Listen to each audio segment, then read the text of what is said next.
Na asante sana David Mudhoka kwa taarifa hiyo. Mtazamaji, tubadilishe gea kidogo sasa, tuelekee nchi jirani Tanzania ambayo inakabiliwa na mtikiso mkubwa wa kisiasa huku hali ya usalama ikizidi kuzorota baada ya uchaguzi. Chama cha upinzani Chadema kinadai kuwa takriban watu 700 wameuawa katika operesheni za usalama, huku Umoja wa Mataifa ukithibitisha angalau vifo 10 vinavyohusishwa na matumizi ya nguvu kupita kiasi dhidi ya waandamanaji.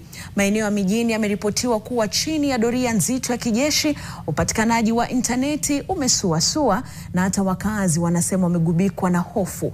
Mamlaka za Kenya pia zimeamrisha ulinzi mpakani huku taharuki ikivuka hadi Namanga.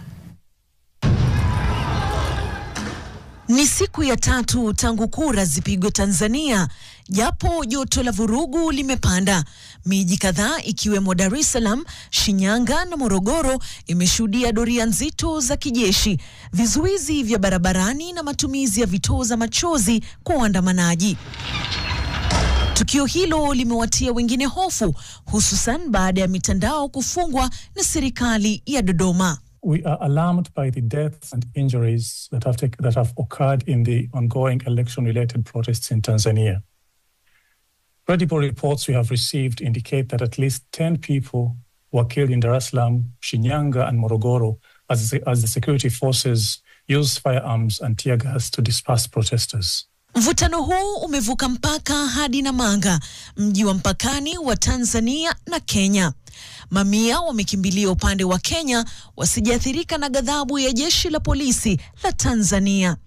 Serikali ya Kenya imeamrisha ulinzi ikisema haitaruhusu uvunjaji wa sheria kuvuka mipaka. Changamoto kwa uhuru wa vyombo vya habari pia imeongezeka. Mwanahabari wa Kenya Juma Shoka ameripotiwa kukamatwa akiripoti tukio mpakani huko Vanga katika kaunti ya Kwale. Wanaharakati wa Kenya wanapiga kelele. Waliomshika ni maafisa ambao walijitambulisha, manake walikuwa wamevaa plain clothes kutoka Tanzania. Tunakemea vikali kushikwa kwake na tunataka wachwe haraka iwezekanavyo. Na vile mambo yalivyo Tanzania, sijui utamfanyaje.